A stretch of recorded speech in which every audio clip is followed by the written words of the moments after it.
The air was thick with smoke and the acrid stench of plasma fire.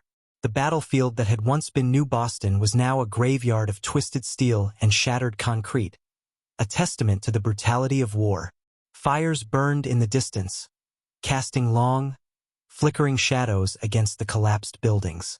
The only sounds were the distant echoes of gunfire, the moans of the dying, and the mechanical hum of Dominion warships retreating into the upper atmosphere. Sergeant Garran Holt crouched behind the remains of an overturned military transport, his rifle held at the ready. His unit had already pulled out, leaving him behind on what was supposed to be a routine sweep for survivors. But something gnawed at him, something he couldn't shake. The Vrish Dominion didn't take prisoners, and they didn't leave their own behind. Yet here he was moving through the ruins, looking for a sign. Something out of place, something still alive. His boots crunched over broken glass and charred bodies, human and Vrish alike. He ignored the corpses, forcing himself to focus on the present. A faint, ragged sound reached his ears. A breath. Garran stopped dead, his grip tightening on his rifle. Slowly he turned, scanning the wreckage. The sound came again, shallow, pained. A survivor, but not human. Brushing aside a collapsed piece of duracrete, he found her. She was pinned beneath the wreckage, half buried by debris. Her armor, once pristine silver gray, was cracked and broken. Her deep violet skin, so unlike human flesh, was torn and burned in places. The insignia on her shoulder marked her as high-ranking, but it was the state of her body that caught his attention. Her legs were gone.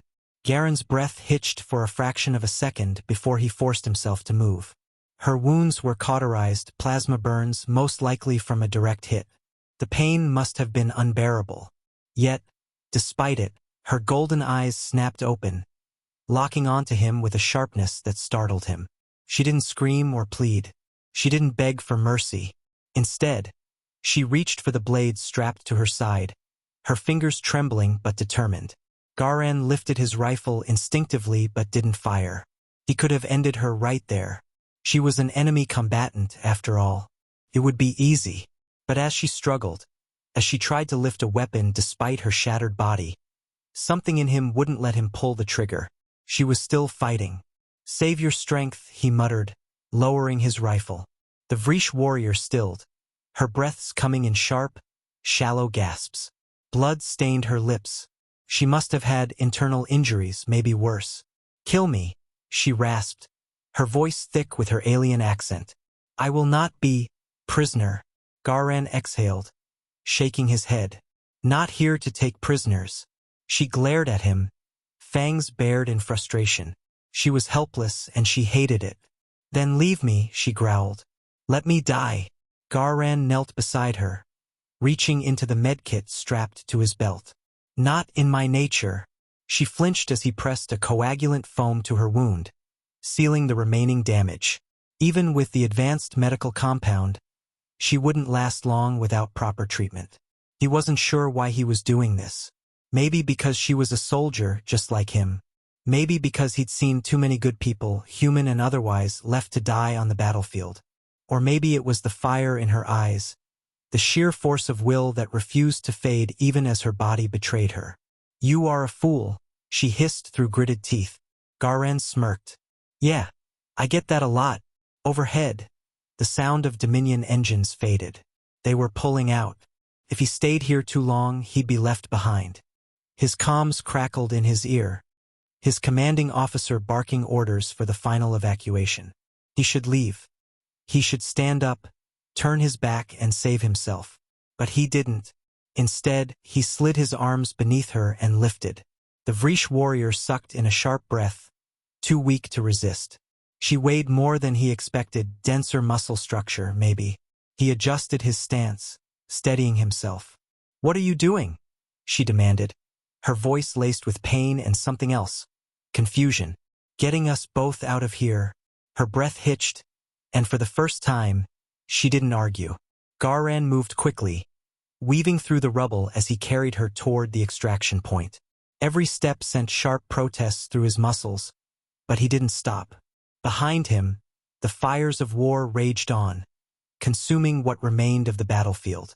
She had been left behind by her own people, but he wasn't going to do the same. Xelaria drifted in and out of consciousness, her body racked with pain.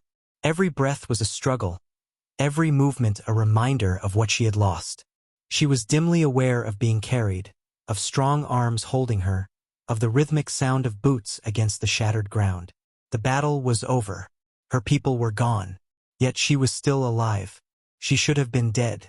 She had accepted that fate the moment she realized her legs were gone. The moment she saw the Dominion forces retreating without a second glance in her direction. They had abandoned her. It was the way of war. Those who could no longer fight were of no use. A wounded warrior was a liability. And yet, this human had refused to leave her behind. She had expected him to kill her. It would have been the merciful thing to do. Instead, he had patched her wounds, lifted her broken body, and carried her away from the battlefield. It made no sense. When she next woke, the sterile scent of antiseptic filled her nostrils. The ceiling above her was smooth and white, the dim lighting casting a faint glow over the unfamiliar walls. She was no longer on the battlefield. Her fingers twitched, testing for restraints. None. Her golden eyes flicked downward. The blanket covering her lower body did nothing to hide the truth. Her legs were gone. Even though she had known, the sight of the empty space where they should have been sent a rush of cold fury through her veins. A sharp breath. Control. She would not fall apart.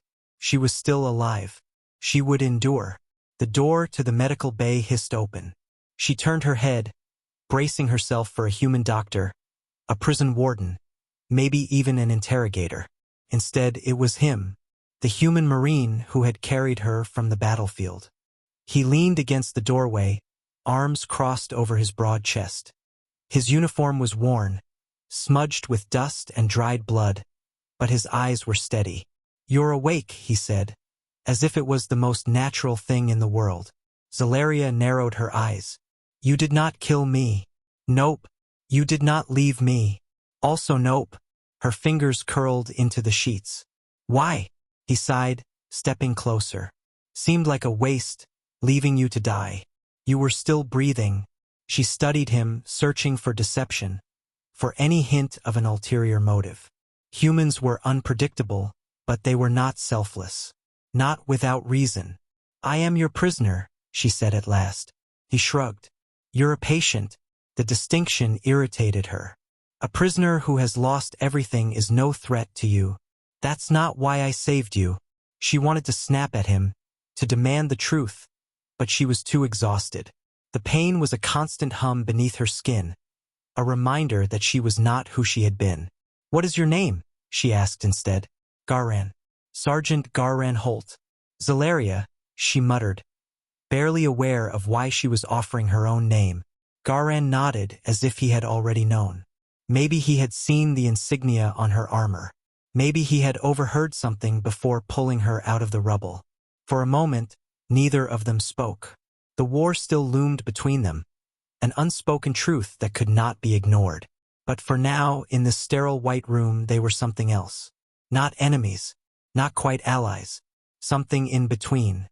Xelaria turned her head away, staring at the ceiling. "You are a fool, human." "Yeah," Garan said, a small smirk in his voice. "I get that a lot." The days blurred together in a haze of recovery, pain, and quiet conversations. Xelaria had expected to be treated like a prisoner. She had expected interrogation, confinement, perhaps even mockery from the human soldiers. But it never came. Instead, she was placed in a secure but comfortable medical wing aboard one of their ships. They healed her wounds, monitored her vitals, and most baffling of all, no one looked at her with contempt. No one except herself. She had spent her life training to be a warrior. Her strength had defined her, set her apart. Without it, without her legs, what was she now? What was left of her when everything she had built had been taken? She was nothing. And yet, despite it all, Garan was still there. She didn't understand him. Humans were supposed to despise the Vrish. She had killed his kind on the battlefield, just as his kind had killed hers. But when he entered her room, he never spoke of the war. He never asked her about Dominion tactics, never interrogated her about her people. He simply existed in her space, treating her as if she were what? An ally? A friend? She didn't know. One evening, she found him waiting by the window of her recovery room, arms crossed as he stared out at the vastness of space. He often lingered after his shifts, as if keeping an eye on her even when she didn't need watching. "You do not need to keep coming here," she said, breaking the silence. Garin turned, one eyebrow raised. "You trying to get rid of me? I do not require a nursemaid." "Good. I'd be a terrible one." He smirked before nodding toward her bedside. "But you do need physical therapy." Xelaria's jaw tightened. She knew this conversation was inevitable. Her body was healing, but she was far from whole. "For what purpose?" she asked bitterly. "I am crippled. My people have abandoned me. I have nothing left." Garin frowned. "That's not true." She scoffed, her golden eyes narrowing. "Is it not? Look at me, human. I am no longer a warrior. Cannot fight. I cannot even stand." Garin stepped closer, his gaze steady. "That's not the end of you, Xelaria. Your people might have left you behind, but that doesn't mean you stop living."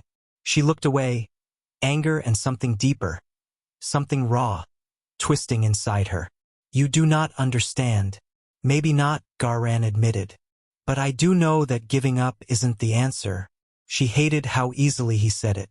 Hated that some stubborn part of her wanted to believe him. "There's a program," he continued, "for soldiers who've lost limbs. They're developing cybernetic replacements, advanced prosthetics.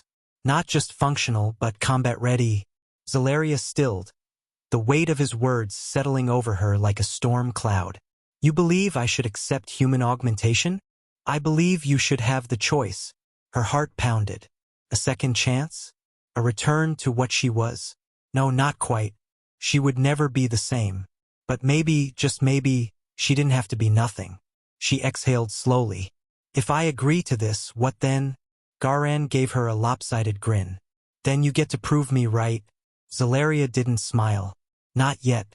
But for the first time since she had awoken, she felt something other than anger. Hope. The hiss of hydraulics filled the quiet training bay as Xelaria flexed her new legs for the first time. The cybernetic limbs were sleek, crafted from a combination of human and Vrish technology. Stronger, faster, and more advanced than anything she had ever wielded before. They moved with precision, responding instantly to her commands, but they were still foreign, still something other than what she had lost. She had spent weeks in grueling rehabilitation, forcing her body to adjust, to relearn movement, to fight past the phantom pain of what was no longer there. The first steps had been the hardest. Every fall had felt like another failure, another reminder of what had been taken from her.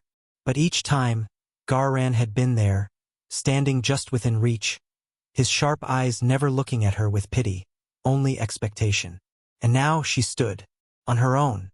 She took a breath and launched into a combat sequence, striking at the training dummy with calculated force. Her movements were different, stronger, faster, but the rhythm was still hers. The thrill of battle, of power, returned to her in an unfamiliar yet exhilarating way. A slow clap echoed through the chamber. Xelaria turned to find Garin leaning against the wall, arms crossed, a smirk tugging at his lips. "Not bad," he said. "For a beginner." She narrowed her golden eyes at him. "I could break you in half." "Maybe," he admitted. "But you'd have to catch me first." She stepped toward him, closing the distance between them with a speed that surprised even her. Garin barely had time to react before she was in front of him, the faintest hint of challenge in her gaze. His smirk didn't waver. "I'll take that as a threat." Xelaria tilted her head. "A promise." For a long moment they simply stood there. The air between them was charged with something neither of them had dared name before. Garin had saved her when he didn't have to. He had pushed her when she wanted to give up. He had given her back more than just her ability to fight. He had given her the will to keep living. And in return, he had become something she never expected. Important. She reached out, fingers curling into the fabric of his uniform. You are insufferable, she muttered. Yeah, he said, his voice softer now. But you like that about me. Her grip tightened, pulling him closer. Perhaps. His lips curved into something real, something unguarded. And then, slowly, carefully, he leaned in. When their lips met, it wasn't the desperate clash of warriors who had survived the impossible. It was something steadier, something stronger. An unspoken acknowledgement of everything they had fought for, of everything they had yet to become. And this time, Xelaria didn't pull away.